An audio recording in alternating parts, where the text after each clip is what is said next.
What's up, YouTube? Okay, so I got a new video for you today since I haven't been posting any lately, and it's been me just tremendously slacking on this.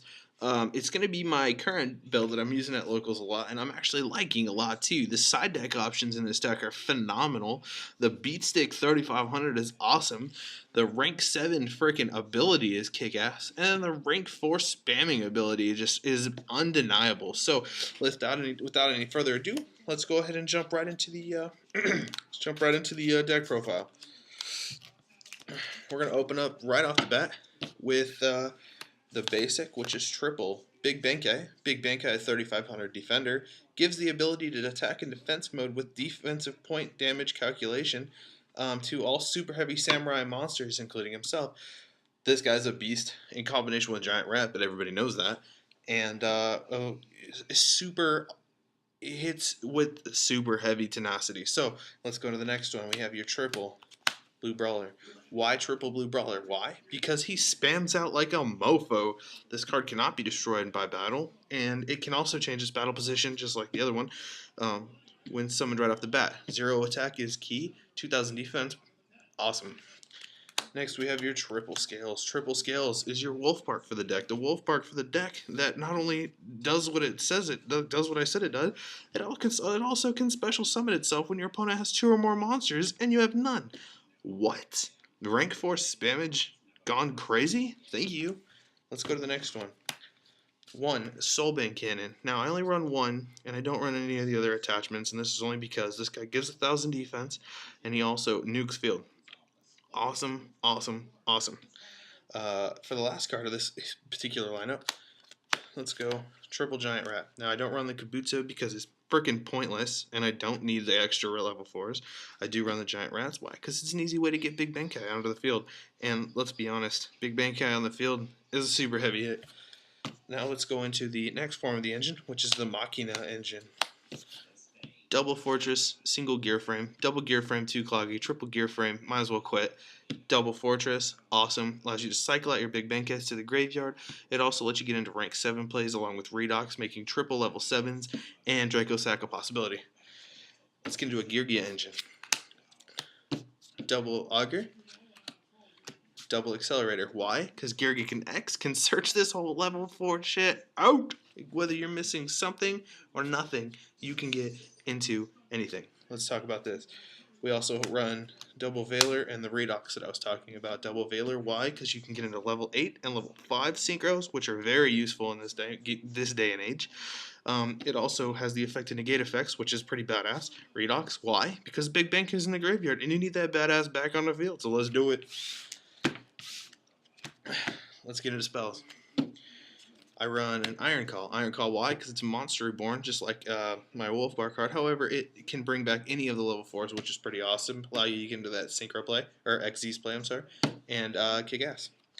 Soul Charge, why? Because we run Veiler, because we run Big Benkei, because awesome, that's why. Raigeki, why? Because if you can hit with all that power in one turn, it's game. Good call. MST, why? Because Skill Drain's a bitch. That's about it. We also run double Machine Dupe. Machine Dupe, why? Because if you can hit Blue Brawler with Machine Duplication, you just set all of the 10 bins or scales into play as fast as you can, and instant rank 4 abilities. So, yeah. Next, last but not least, double Duality. Why? Because Search. I'm going to probably bring that number down to 1 and then run 1 card that allows the OTK play of the Big Benkei. More or less. Recently, though, this has been more viable because I have had dead hands, and this card has saved those hands. So that's what with that. Let's go into trap cards. Trap cards. 1, 2, 3. Call of the Haunted. Why? Because once again, you need Big Benkei onto the field. You also need rank 4 spam. So yeah, that's why. We also run double Fiendish Chain because effect negation. It's a lot more versatile than I believe Breakthrough Skill to be currently, and yeah, it's awesome. Double Deprez. Why? Because everything. That's why. Deprez is a straight FU to the face if it goes off.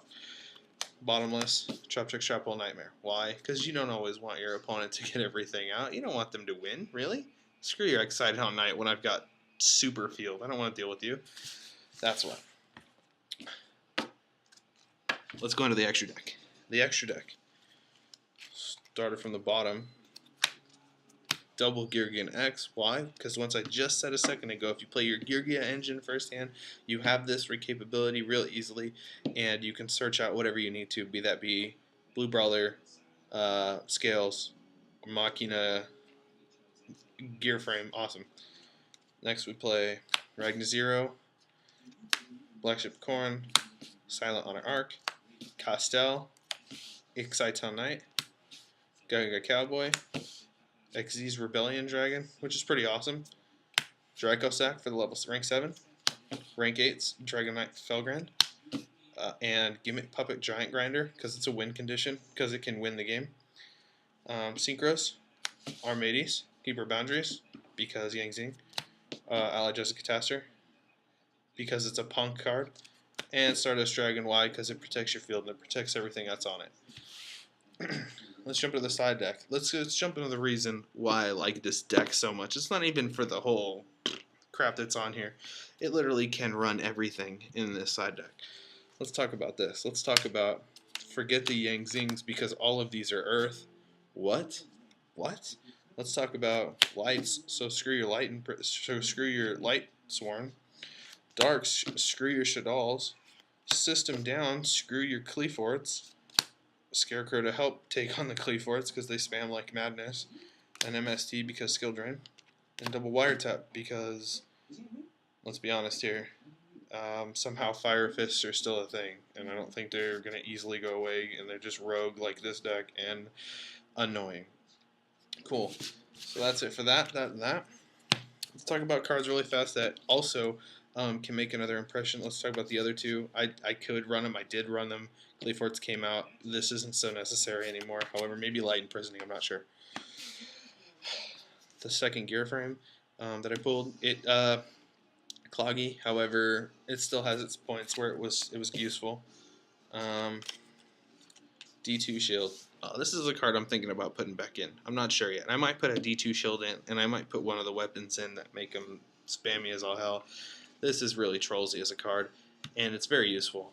I just haven't seen the super ability of it so much, and it's more or less because, like, yeah, doubling the defense is pretty awesome. However, this card doesn't let me plus or anything like that, and it's really just, you know, it's a buffer card. So I don't know. We'll see. Breakthrough skill because not as fast anymore. Neospacey and Grammel because Clifforts are a thing now. All the best players aren't even touching, you know, something super, like it's not so much Shaddolls anymore. It's all spam as fast as you can. I mean, Shaddolls are there, Yang Zings are there, but even those, this can't deal with as well. So, Soul Fire Suit, I was going to run it in the side deck. However, its defense protection or its explosive protection isn't as good as it used to be because cards like Baxia just bounce shit back. Whatever, those other ones, I guess. That Medolce, whatever. These are the weapons I'm referring to. Attack directly, attack twice by discarding a card, minusing one. And this card doesn't make you minus, which is why I'm thinking I'm going to use this one. And it allows me to attack directly. So I might put this one in instead of a pot, and I might take, I don't know, something, maybe Traptrix, Trap Hole Nightmare or something for D2 shield back up, but we'll see. The other one I could have ran was Forbidden Lance. Forbidden Lance, I didn't plus as hard as I wanted to off of it. I can't machine dupe on a Big Bang Kai from it.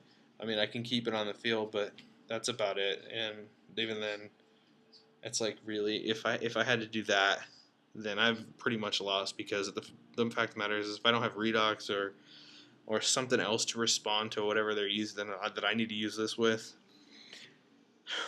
it's pretty much game over. So tell me what you think of the deck list. Please give me your responses as fast as you can. I want to know what you think I should do as far as rebuilding it. I understand this is not like a solely super heavy deck, and I understand that it's not a machina deck. It's almost budget, and then it's really budget. The whole deck is budget. And I understand that, you know, it's not geargia, and I feel like I just kind of picked at what parts I needed to. And to be honest with you, yeah, when I do play it, it does feel like there's something missing. It's not super phenomenally like consistent, and it's not like It is consistent, but it's not super consistent. And I do feel like the super heavy should have had a little bit better support as far as spells and traps, but according to the anime, it doesn't look like they're going to get it.